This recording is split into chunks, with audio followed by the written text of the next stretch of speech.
Hello and welcome to 365 Days of Healing. We're going to have a look at fear and what drives that fear within us and how we can overcome those fears that hold us back. What is fear about? The truth about fear is that it is a physiological response to being attacked from outside. And so we have this response where our heart races. Oh, the dog's obviously got something going on with possibly fear-based because there's something out there that he doesn't like and he's giving a warning signal to keep it at bay. Now, for us, when we feel fear, our heart starts racing, our breathing becomes very shallow. We break out in what we call a cold sweat. We start shaking and we either run or take flight, or we freeze. So that is basically what happens to us. The blood in our veins starts to pool into our core, around our vital organs more and more, and we respond by either freezing or running, flight or fright. All right. Now, that can be very detrimental to us if there is nothing to actually drive us into that fear state.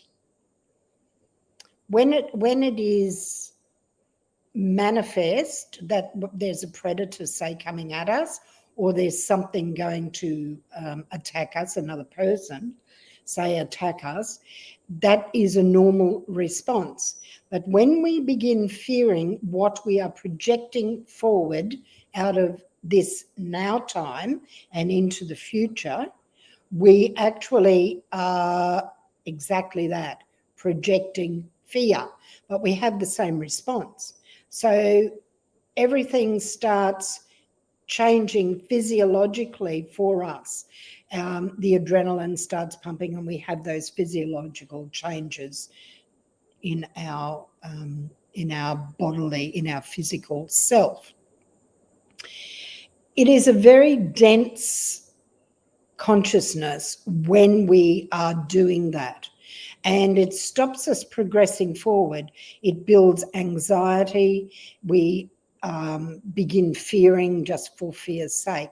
And the way to overcome this is to practice what it means to face fear.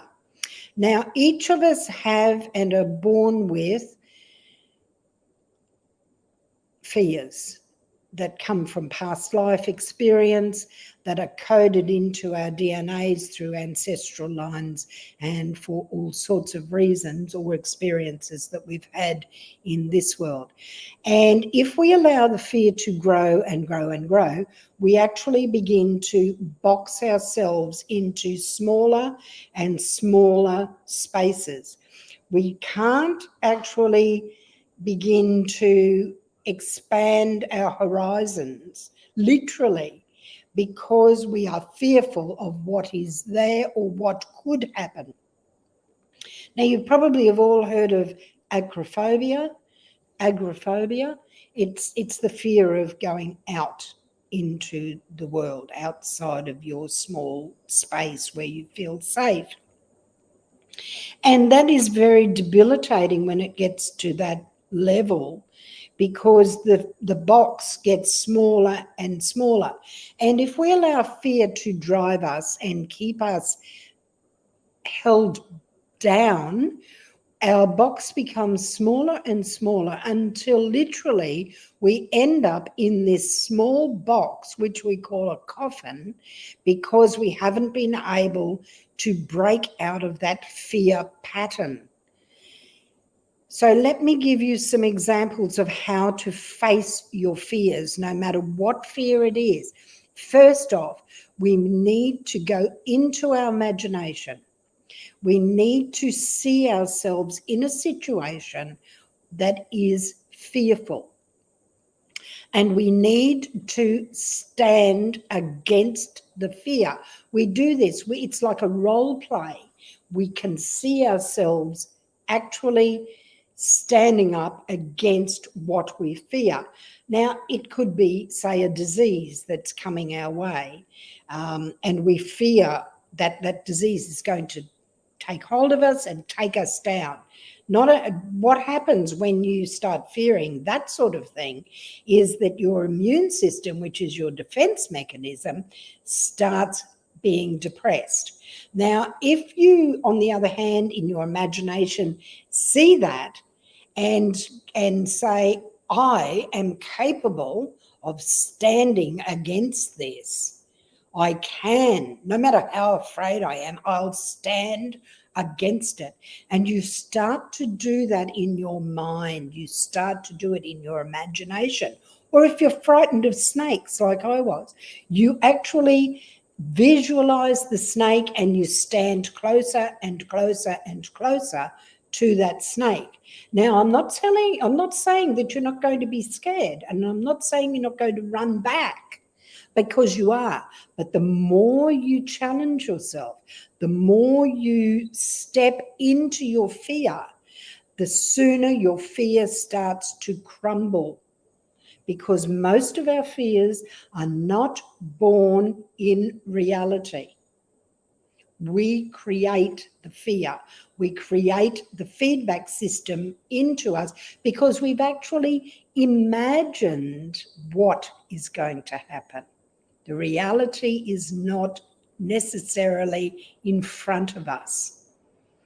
So that's why we start in the imagination to break the fear down, because it usually starts in our imagination. All right. The next step you take is to find somehow where you walk out into and closer to the thing that you're fearing. And you cover yourself in a veil of protection.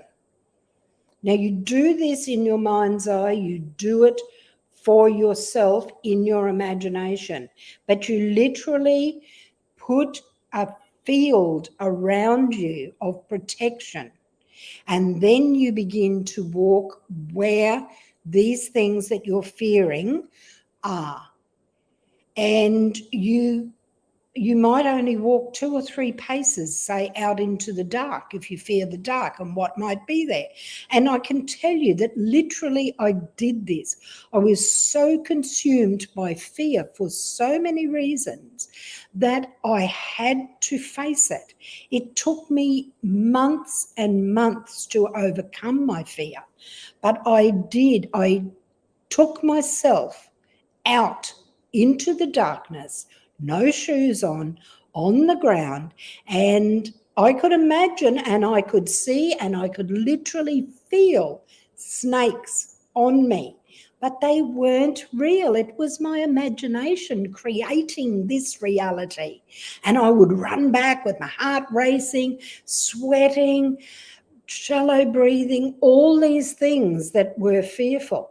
And then the next night I did the same and the same, over and over and over again, until suddenly one day I could walk probably 200 meters and the fear was no longer there. It had dissipated. There was nothing there. It was mostly in my imagination. And as truly as I sit here and talk to you, my fears were so great that I was beside myself as to what to do about it. I couldn't sleep properly at night because our house couldn't be closed up at that point in my life. There were all sorts of factors that allowed me to grow that fear, but it was in my imagination. Most of our fears are born in our imagination. And so we need to address them first in our imagination and then practice what it means to face the fear, to walk out where it can get you. You see, mostly it's not going to be there. And when you put this veil of protection over you, it is also within your imagination, but it is a real energy that you're wrapping yourself in this protective veil, this protective light. And that's also what we do with these dark lords that come into our world. We protect ourselves from them, and we actually walk out, no fear, and we annihilate them. We get rid of them out of our energy field.